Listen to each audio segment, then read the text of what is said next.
Good morning, everyone. Today is Tuesday, September the 7th, 2021. And today I want to actually talk about and try to collate the thoughts from two different videos that I listened to on YouTube yesterday. And I say listen to because I usually I pick out things of interest and I put them like in a playlist. And I have YouTube Red, so I don't listen to I don't need to necessarily be in front of a screen looking. I can like keep my phone turned off and far from me, and if you have Bluetooth earphones, you can just hear everything, and it keeps me relatively mobile as far as like doing chores and stuff while listening. And so there was this one video by a guy who I listen to every morning as my sort of wake up routine. His name is Mario, but his channel name is Maneko64. And he always puts the day in front of his, at the start of his video. So if you look it up, it's the Monday, September 6th post of his. He basically read out an article from that was written by Warren Buffett's father. I guess I forgot the guy's first name, but yeah, Buffett Sr. So it was a great article. I think it may have been written in the 1940s or 50s because he was kind of expressing, the article was expressing his concern behind, hey, what's going on and what will go on with sort of the situation and decoupling, or not at that time. It was not decoupling, but it the gold as a legal tender was done with right after 1933 in this country at least, and he had compared it to sort of Russia and another country I'm forgetting. Anyways, basically, it's how gold is tied with your personal liberty as an individual, and how having a gold, how if a currency has gold backing, how that really preserves individual citizen liberty and limits sort of the kind of big too heavy government just naturally, because the government cannot overspend because it is tied and linked up with with its gold reserves. And so if it doesn't have enough gold reserves, you can't have a big government. And so it's kind of natural and actually very proper and fair and just checks and balances. And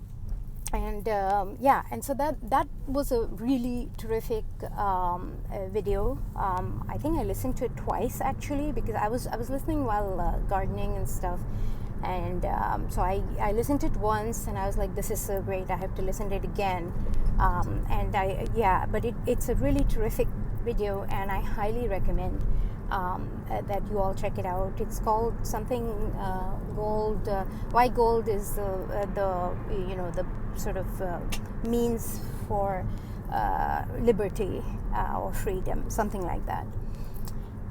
In any case, so I watched that one, or I listened to that one, and then I also listened to another one by this channel called Liberty and Finance, and the guy was interviewing another guy who was talking about trucking and stuff.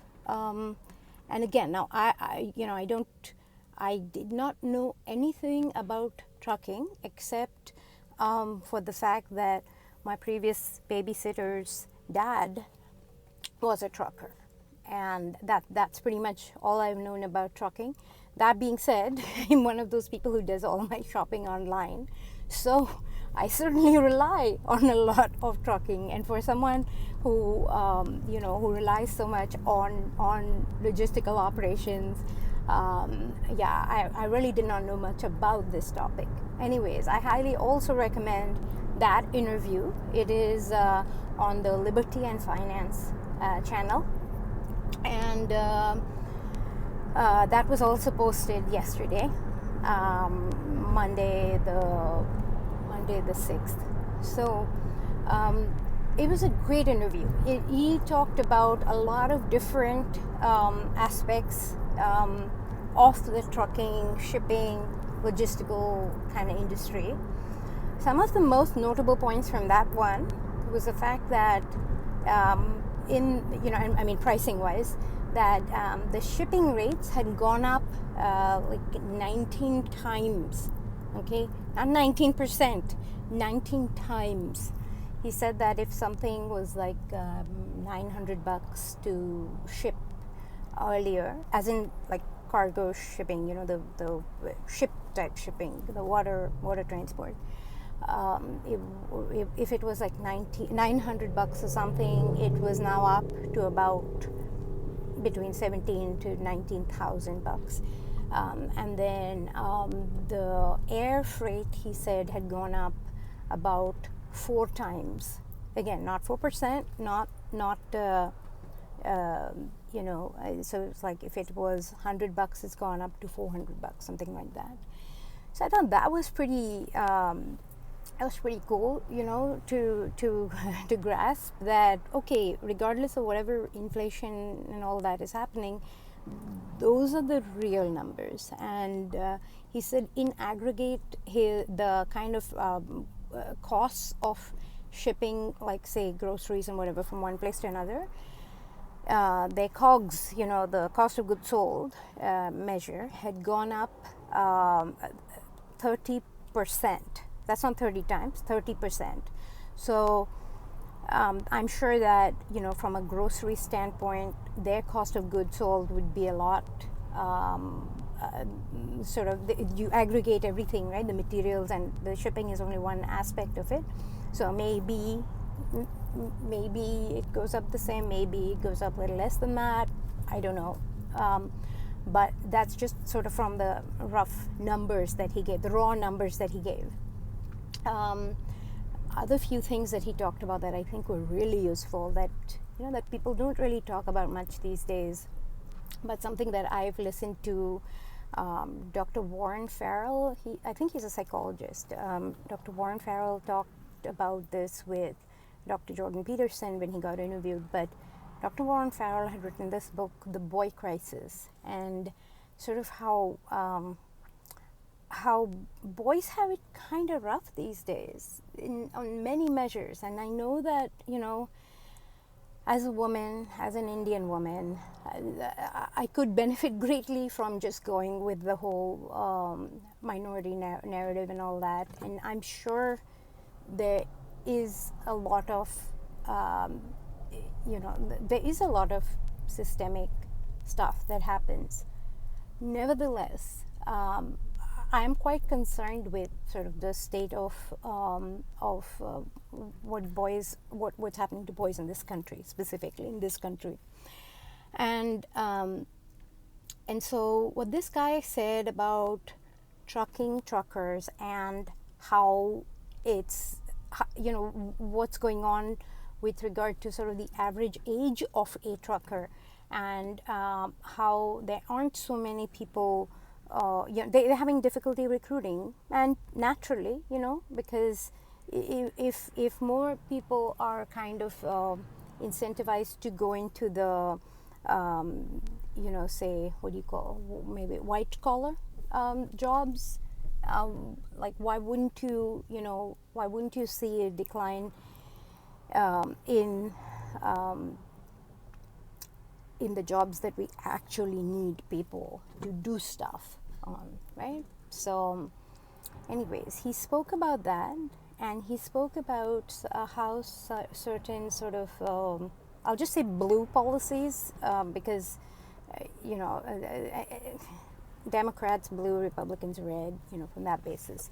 And how certain blue policies had made it kind of harder, or like they'd disincentivize, so to speak, people from going into that industry.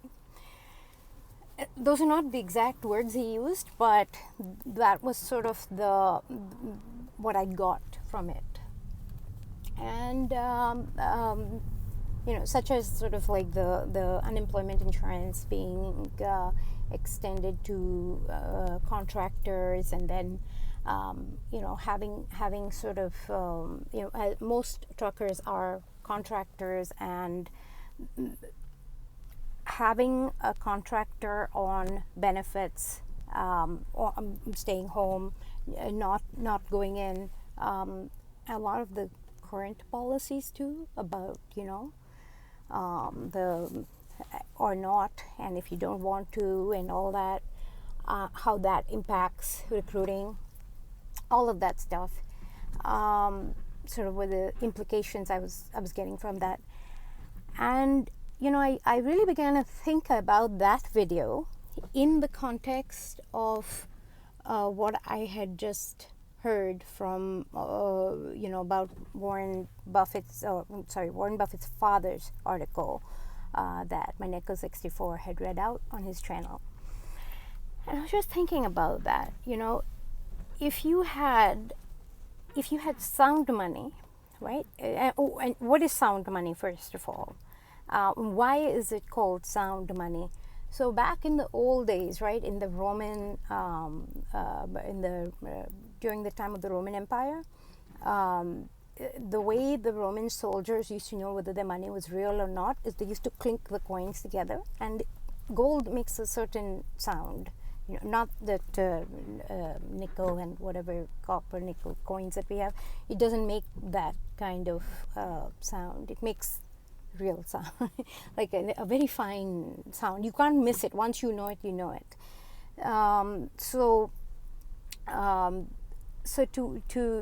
that's why they used to, their own sort of test on the road of their money was, if it clinked, it was sound money because it made that sound. So that's how they knew it was sound money. And as the Roman government kept on debasing their currency by adding more kinds of junk metals into their the gold coins, they began to debase their currency, so to speak. And the Roman soldiers began to get more and more demotivated, and then eventually they lost the war, or whatever wars they were fighting. I don't know that much about history, but they lost the war because they were too demotivated to fight for debased currency. And basically, that is precisely what is going on right now. If you think about sort of, where we are macroeconomically in this country, there seems to be this sort of malaise and general demotivation and general sort of like a low-grade depression in the air. I don't mean financial depression. I mean like clinical depression. It's as if the country is in a state of low-grade depression, and like a long-term dysthymia kind of a just flatline thing. So that's how. And if I can point to why is this happening? Well, sure, there are a lot of like individual factors and health factors and biochemical factors and all of that. That's fine. But this sort of like malaise kind of thing happens in somebody when they're basically not compensated right. When they're not, when they're not, they know that there's something off, but they can't figure out what is off. And the thing that is off is something that, if I can go back to those Roman guards, they were not motivated to fight because they knew they were fighting for junk money.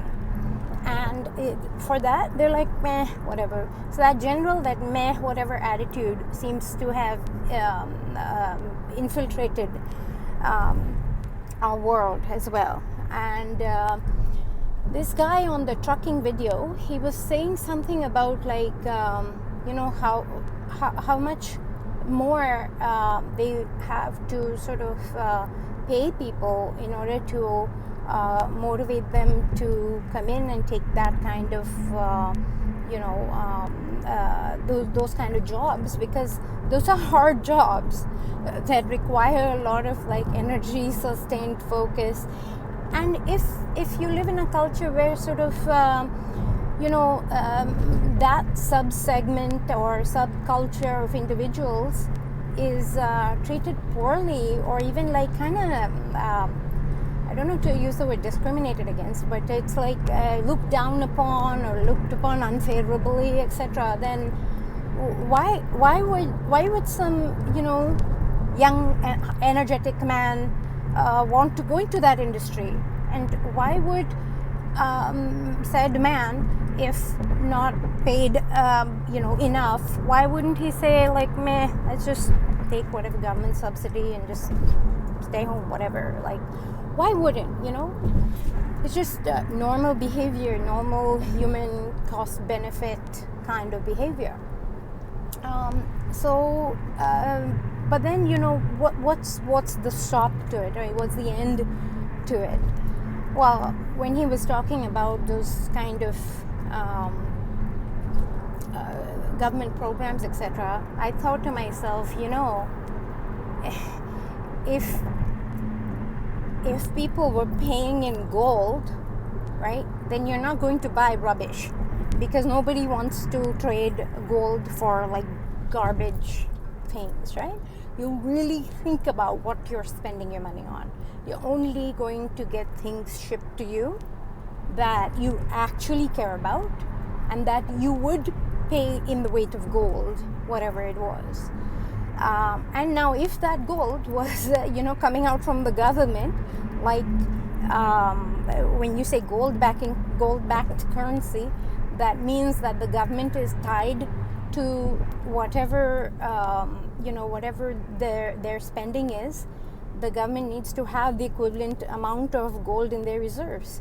Well, if they don't, or not even if they don't, no matter how much they have, before spending it on any program, they're going to think twice, right?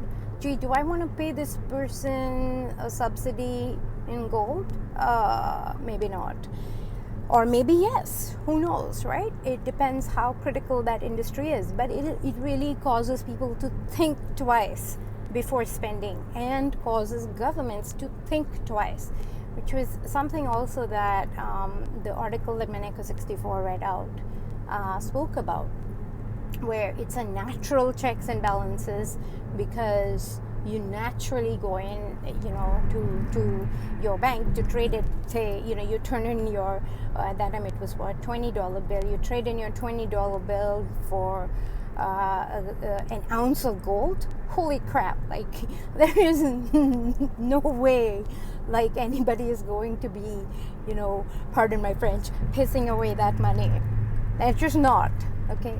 So anyway, so I thought that was really the linkage between those two videos. It really clicked in my head as far as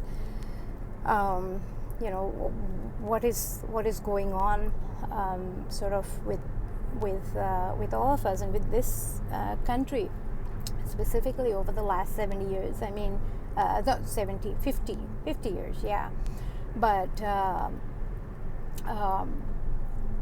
even sort of in the health, not health industry, but from the metrics of health and the health disparities, there's a lot of data that shows that starting from the 70s, the health disparity gap has also gone wider, as has the wealth gap. And if you look at sort of, what happened during that time, 1971, everybody knows, somebody closed the gold window. That's a nice little, I call that American English because Americans talk so softly, they use all these nice euphemisms. Actually, George Carlin, that comedian, he has a really good